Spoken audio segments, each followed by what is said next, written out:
culture is actually damn good. We're not urinating on the fire.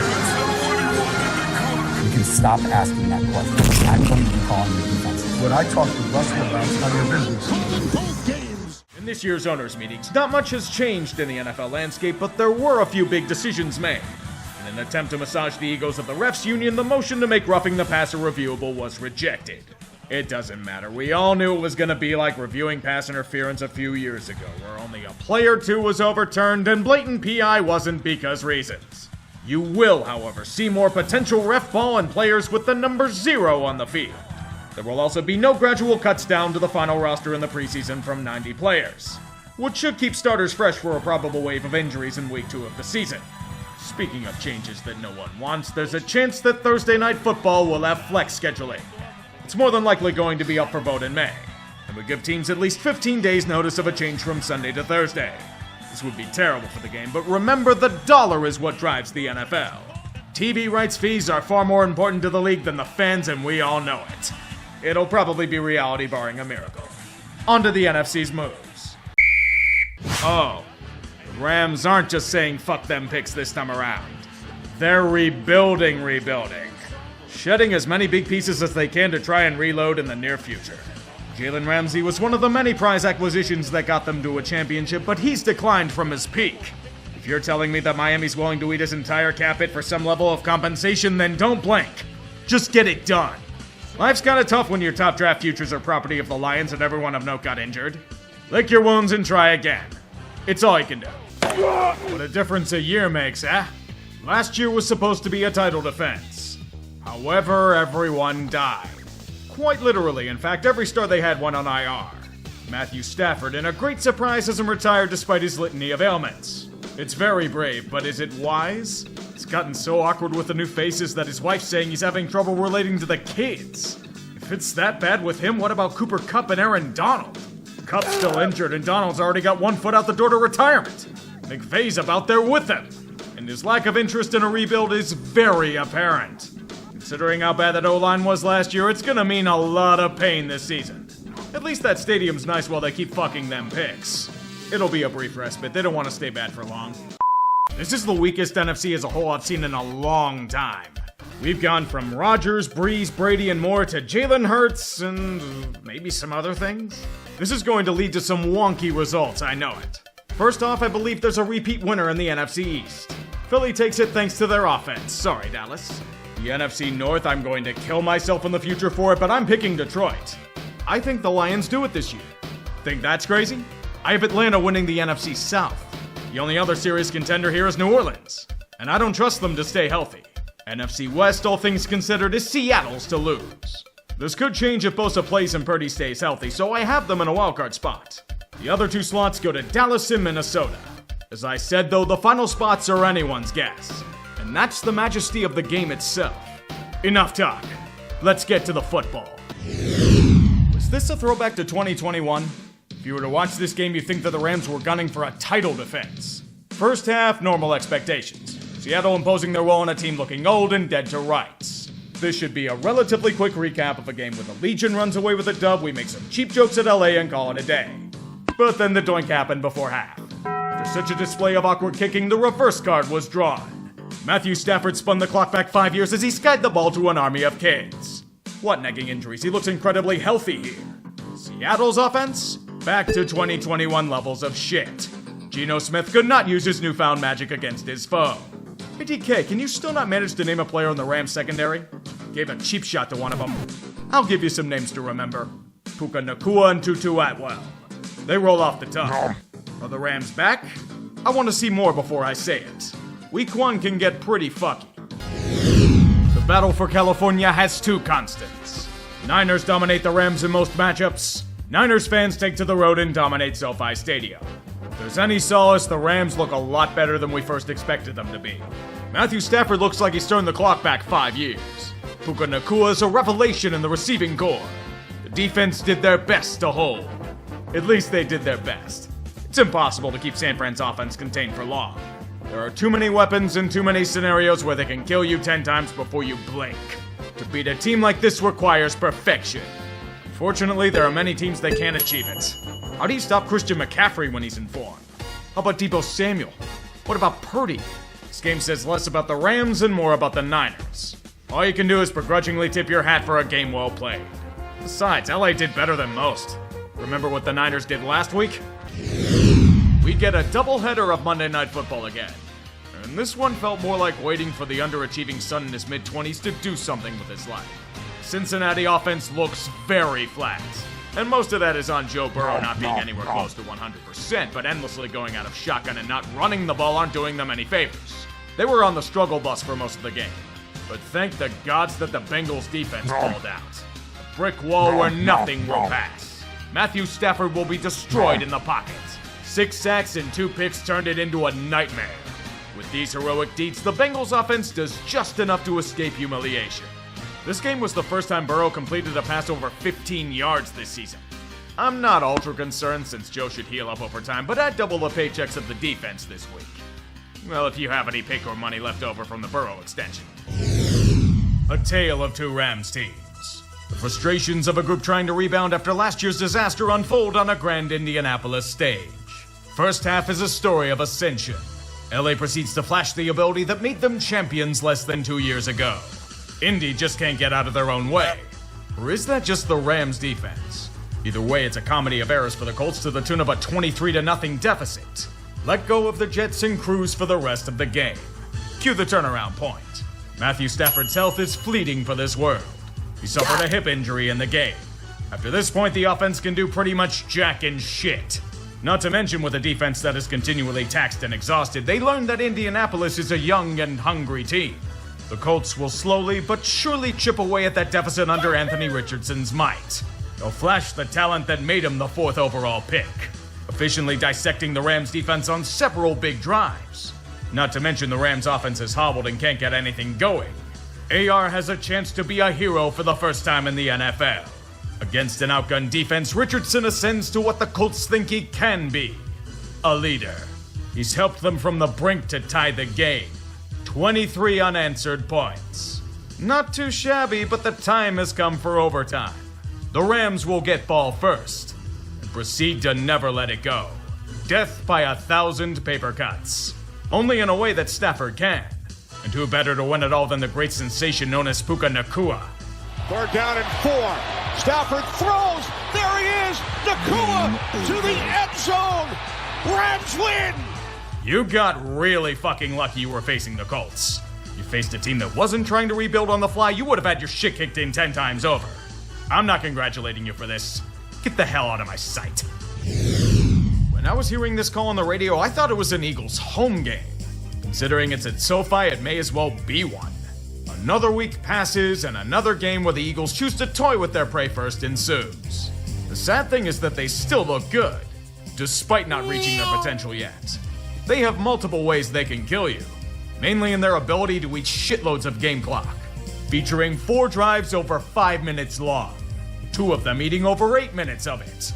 The score looks a lot closer than it should have been, but that's because, once again, the Eagles aren't running at full potential. LA, you can fight it all you want. You may get Cooper Kupp back, but the less you squirm, the more painless your death will be. Just let them get 450 yards of total offense and be done with it. But not before Jalen Carter and Hassan Reddick eat you alive first. No offense to the Rams, they are good, but how good are they really? This is an Arizona Cardinals game, so we know the drill. Play hard, keep it competitive for a little over a half, and then get overwhelmed by the sheer lack of talent on their roster. They're probably the best bad team in the NFL right now. What does that get them? Pretty much nothing besides another L on the stat sheet. If only analytics was able to calculate how many percentage points grit and tenacity had to win probability, perhaps one of these days they'll be able to stop Kyron Williams from gashing them to bits on strong side runs. Perhaps they'll have answers for the Rams' elite defensive line. Perhaps they'll regain the talent they had about a decade ago and become contenders again. Okay, that one's a bit of a stretch. It's still another week where we don't know what the Rams are.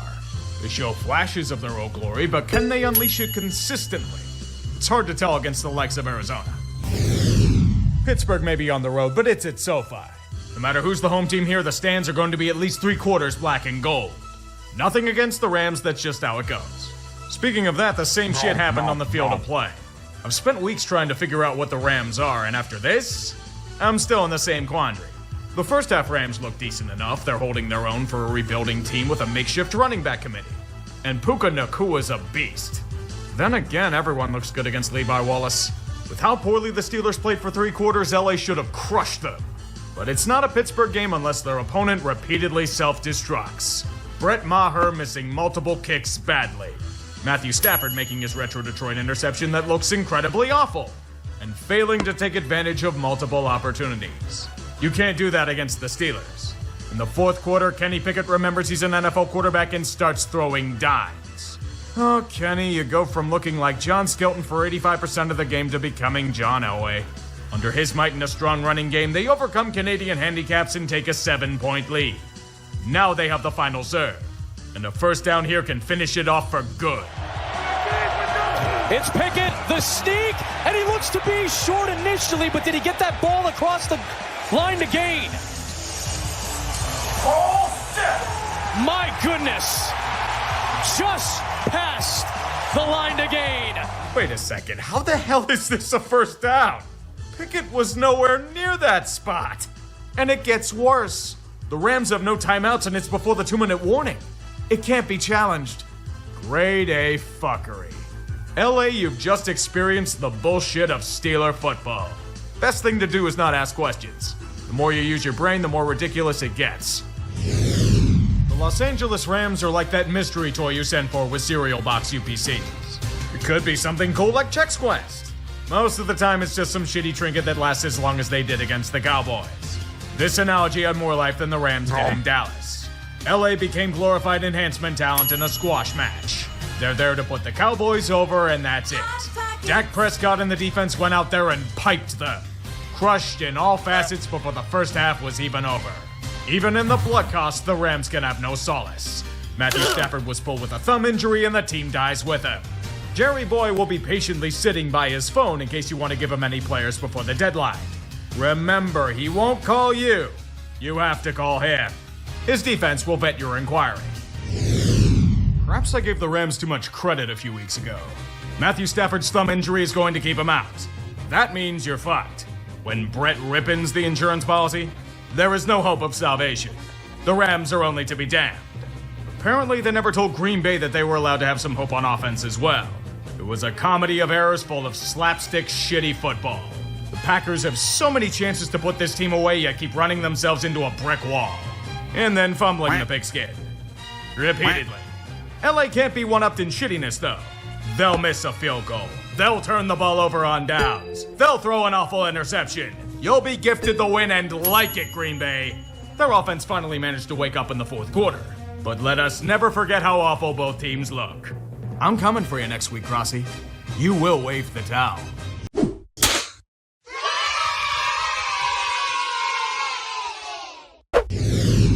I don't know why the hell it is, but Seattle always tends to have trouble with the Rams. At least since McVay got here, the Seahawks will either keep them in the game for way too long or lose to them in humiliating fashion. What happened here? The same damn thing. They keep failing repeatedly in or near the red zone. And it cost them on several drives in the second quarter when Seattle could have buried their opponent then and there. I know what you're thinking. Oh, it's a 13-0 lead. The Seahawks can cruise to a win easily. Do you know what team you're watching? It's never easy. There are curveballs thrown their way. K9 and Gino were lost for a good bit of the game. Some Seahawks fans out there got their wish. Horsecock Luck is out of the oven ready to sling fire. Incredibly inaccurate fire that makes you wish he was never cooked. Put his ass back in. He's getting a paycheck from the Rams with what he's doing. It forces the defense to bend under the face of adversity, giving up endless yardage to their opponent again, but they can blame everything on ref ball again this time. This pass interference was pretty ticky-tacky, to be fair. But it's hard for me to have sympathy when you have 130 yards of penalties on the game. A good chunk of them justified. Maybe it caused the offense to suck ass under lock, too. Maybe it caused Tariq Woolen to take an illegal use of hands penalty on a 3rd and 15.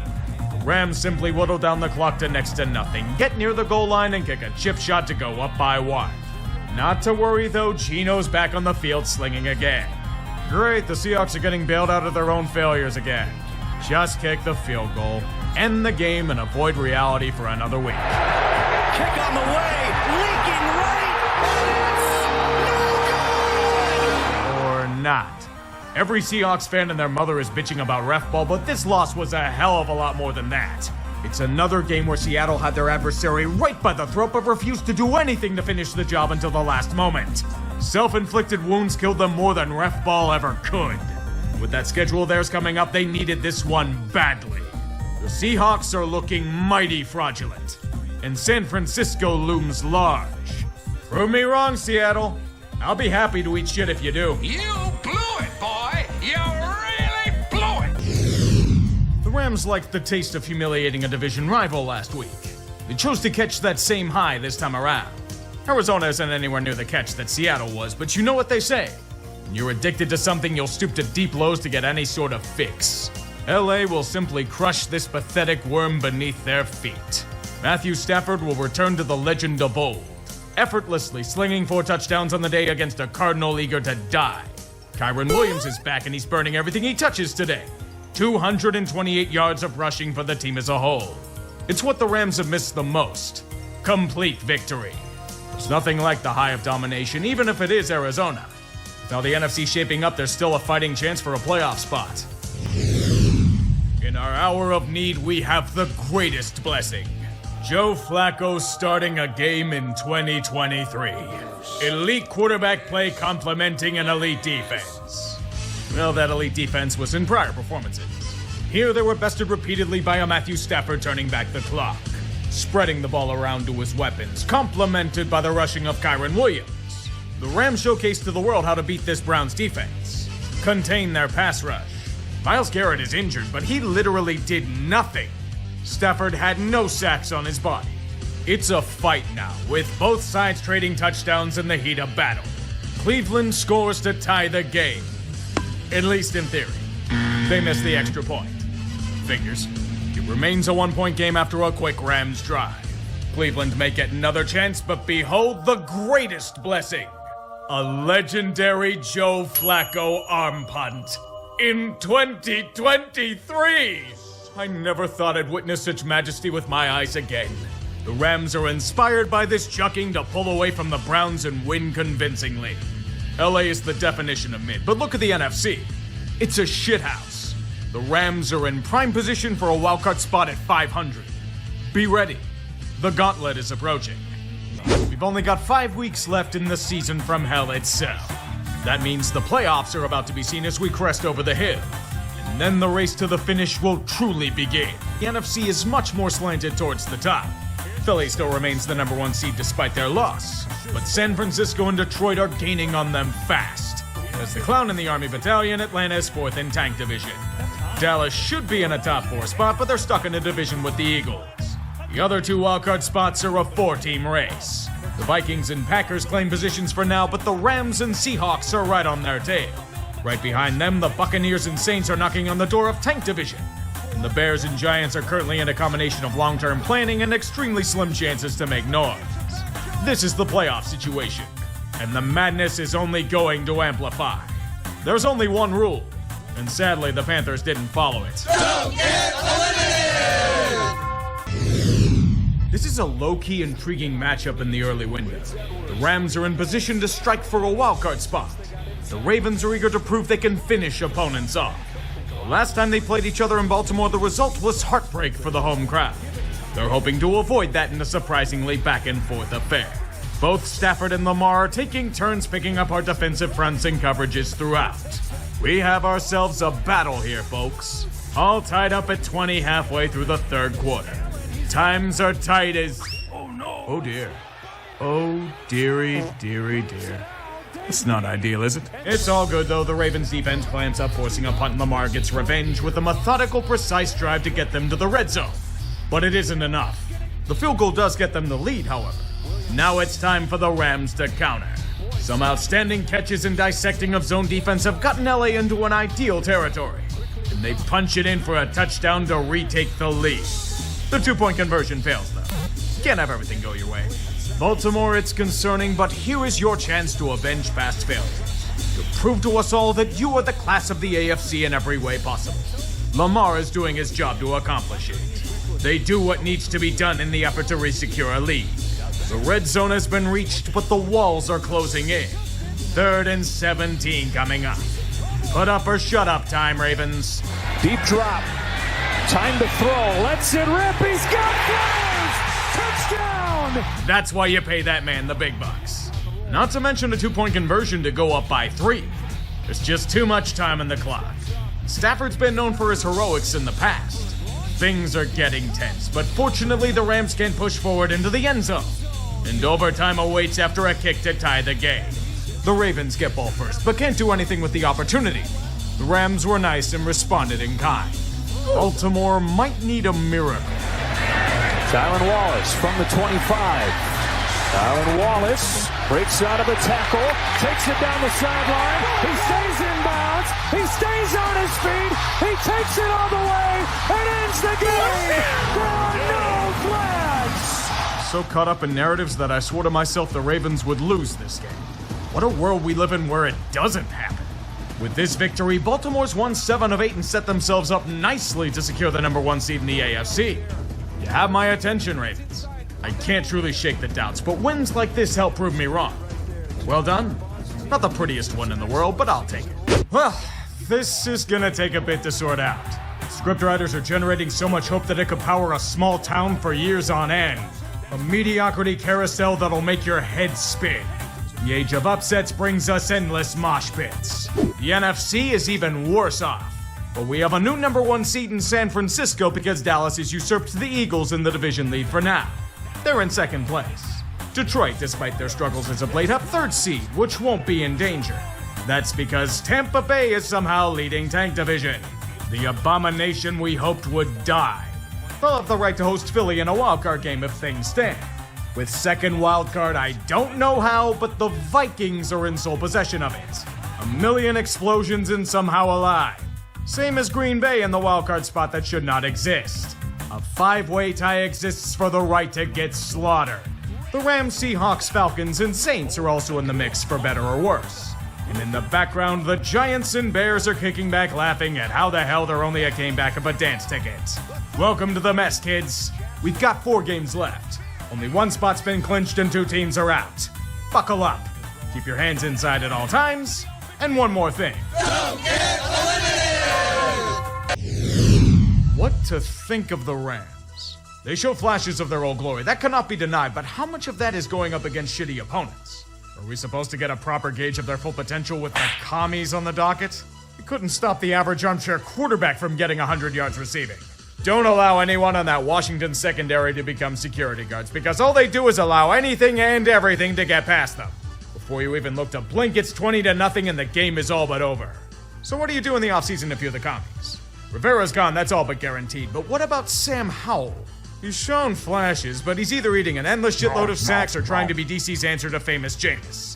Those turnovers, man. There's a big reason why he was benched for Jacoby Brissett. The Reskins would try to mount a comeback with Jacoby, but it was too late.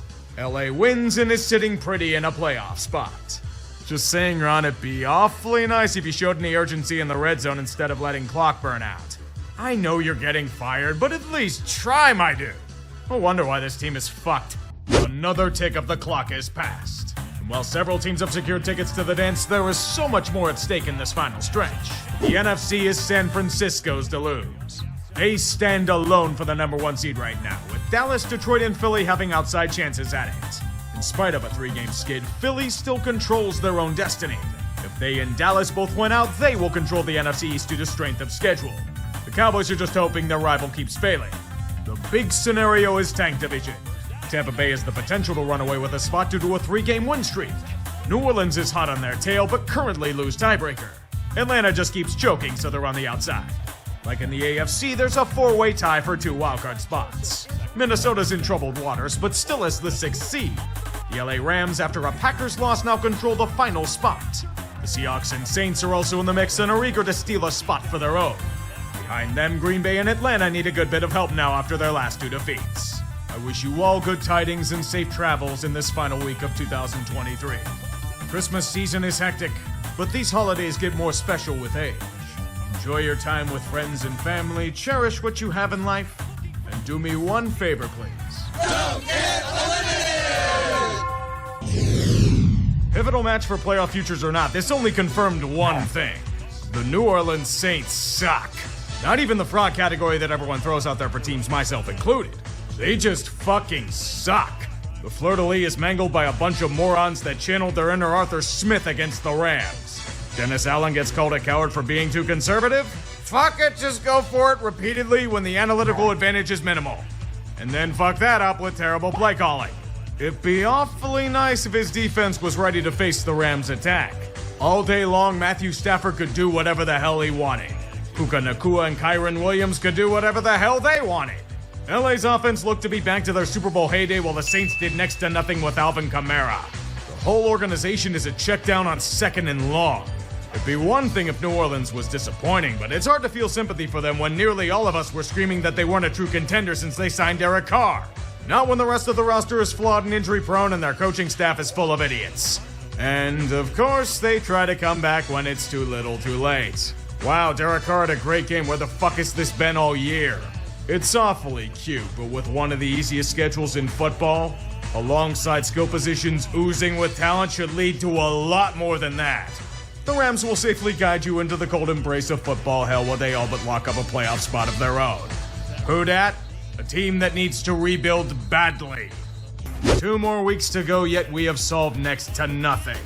A few more pieces have moved into position, but very little set in stone. 2 teams clinched, 2 more eliminated, yet there are still 10 more teams that need to be cut off from the pack. The NFC number 1 seed has a new wrinkle with San Francisco's loss. Philadelphia has a renewed chance to stake a claim for that title in spite of themselves.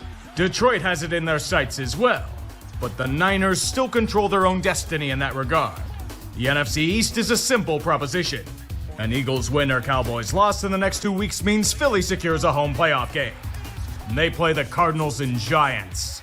Barring a hilarious collapse, it's theirs. Tank division at Tampa Bay further secure a home matchup against most likely Dallas. Atlanta and New Orleans are a game back, but their best shot of doing anything is in the wildcard barring an implosion. The wildcard spots, excluding Dallas, are now solely controlled by the Rams and Seahawks, with LA controlling tiebreaker. 1 game back are Minnesota, Atlanta, Green Bay, and New Orleans in mixed states of being. And then the Bears. Somehow not dead yet.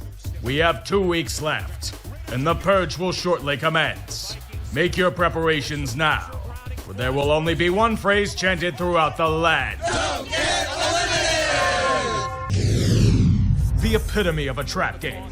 LA in all but a must-win situation against a team that they easily beat on paper, turning into anything but that. Tommy Cutlets is sleeping with the fishes. Go wake Tyrod Taylor up and hope he doesn't suffer a freak injury by the touchdown pylon or something.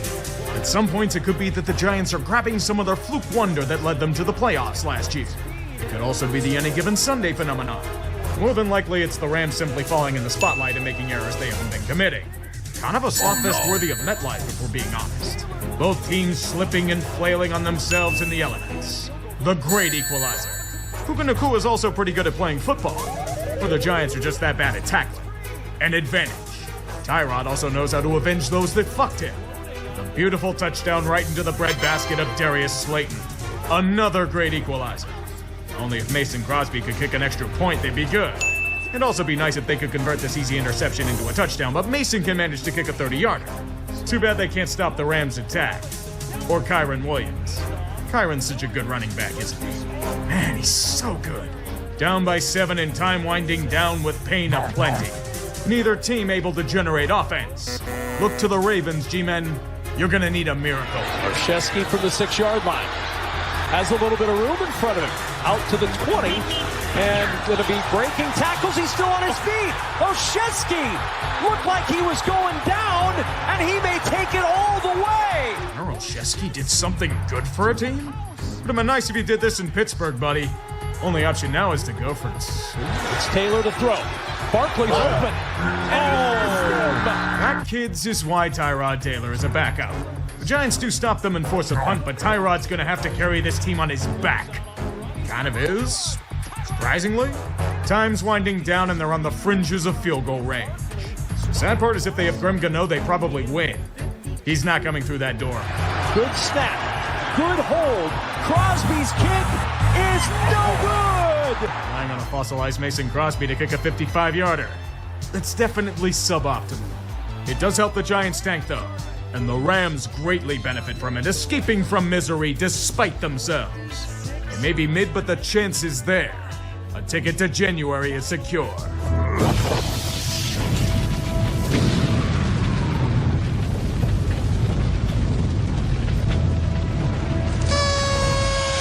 Things got much clearer and much more confusing at the same time.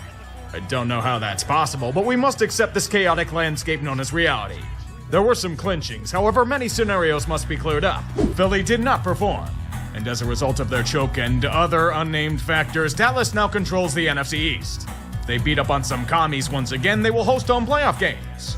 If not, the door opens back up for the Eagles. But no guarantees. Tank division is a hellscape. All three of Tampa Bay, New Orleans, and Atlanta have a chance to claim its melted crown. The Buccaneers control their own destiny against an awful Carolina team, but if they somehow fail, the Saints or Falcons will drunkenly stumble into a home game as they play each other. There's only one wildcard spot left to claim, and it's the 7th seed that should not exist. Green Bay now controls their own destiny after Seattle lost, but they have to win against the Bears. If they fail, the door opens for rivals. The Seahawks will get first crack. If they also lose, New Orleans can take it. If they all fail, Minnesota gets the chance to defy fate itself. It's crunch time, boys. The final week is upon us. You've made it this far, but the cold reality is there are only so many spots available. Good luck, and may the gods smile upon you. Look at the madness that has been unleashed in this, the year of our Lord 2024. Sam Darnold starting a game for San Francisco. A ton of players are resting for the Niners, but that's not the biggest surprise. Matthew Stafford's being given the week off, which means that he's back. Carson Wentz returning under center after being left for dead on the side of the road. You wasted a revival potion on him? Not like Puka Nacua, who now holds the rookie reception and receiving yardage records. But records don't help much when San Francisco jumps out to a 20-6 lead at halftime. I hope you like twists. The most shocking thing of all is that Wentz didn't completely shit the bed in a pivotal Week 17 or Week 18 matchup yet again. Perhaps all can be healed in time. Or maybe he was just playing versus backups on a team with little to fight for. He'll overcome the deficit with plenty of heroics and get them not only 2 touchdowns in the second half, but a 2-point conversion to take the lead by 1. It would stay at that mark. Sam Darnold is Sam Darnold, and the mid-tier Rams finally beat San Francisco in a regular season game. The grudge match for Matthew Stafford against Detroit is intact. May the narratives in conflict be juicy and delicious all week long. It has been settled. A little more anticlimactic than usual, but sometimes conclusions are very underwhelming. Just ask Game of Thrones. The playoff matchups are now set in stone. In the AFC, Baltimore gets a first-round bye to go up against the trainees from Police Academy. Buffalo somehow secures the 2nd seed and a probable first-round bye since they're playing Pittsburgh at home. I'll laugh hysterically if they blow it. Kansas City managed to at least catch a 3rd seed against Miami, where Tyreek Hill is returning to where he honed his craft for years. Houston, in the shocker of the year, wins 4th seed. They'll be taking on Cleveland in the Deshaun Watson Bowl. Fortunately, without Deshaun Watson. The NFC is just as trashy if we're being honest. San Francisco gets first-round bye. Leading off the bad news bears, Dallas secures the 2nd seed, and a matchup against Green Bay. No bad experiences in previous playoff matches there, I'm sure. Detroit gets 3rd seed in the ultimate revenge match. Matthew Stafford coming home to lead the Rams against them. The winner of Tank Division, in spite of themselves, is Tampa Bay. And they'll have a legitimate chance of winning since the only thing Philadelphia can beat is themselves at this point. Prepare yourselves accordingly. This year's been a shit show, and I anticipate much more of the same in the playoffs. Take care, and I'll see you for the haters, guys. This season was an acid trip. Instability and wonkiness in nearly every game imaginable. The year of the backup quarterback. In some cases, the 3rd stringer. Or further than that. The Shield wants to squeeze every dollar it can out of the game, and it's showing in the quality of play. Every team sucks, everyone's a fraud, the league's product is shit, and there are only about 2 or 3 teams that might be competent. Endless trash abound. Let's put the victims on stage and roast them over a fire. The football team were the epitome of mid. This year's Rams franchise is it. Take it as a compliment. It's nowhere near as bad as last season's train wreck. That round of form against weak opponents to end the year proves it. Years of fucking them picks have led to some quality late round finds. Puka Nacua, Kyron Williams, those guys are absolute gems. Add to it a completely rejuvenated Matthew and Cooper and Aaron Donald wrecking everything in sight, you have a team squarely in the mid-tier. But they're just not good enough to trust to go the distance. Especially with that pass defense and lack of takeaways. In the NFC, it won't stop them from trying, though. Those poor fools. They don't know their outcome with limited strength, do they? When you reach that final gauntlet, you have to find that extra gear. Despite how it may look on the surface, considering this year's been full of unpredictability on any given Sunday, I'm expecting some rather unusual results. I look forward to the memes. And yes, I know none of you are looking forward to this next segment. So who do I curse with the jinx this time around? Should be easy, but I'm starting to overthink this because why go after the obvious picks? It feels like it's bait. I don't know why, but it's gonna lure me into a trap. Knowing how every team has glaring flaws, I'm just gonna say Cowboys versus Chiefs. Why? Because nothing makes any goddamn sense. Just roll with it. I'm trying to as well, boys.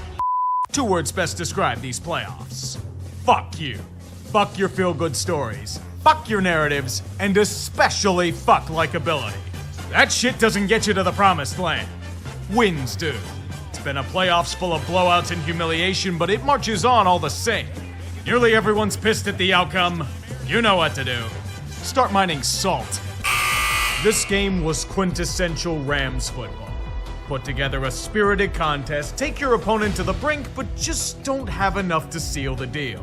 The thing is that in different circumstances, maybe with LA as strong as they were 2 years ago, they win this easily. They definitely would have if they managed to convert anything in the red zone. A total goose egg in that regard. So many chances to get revenge for Stafford, yet it's consistently undone. Too many opportunities squandered.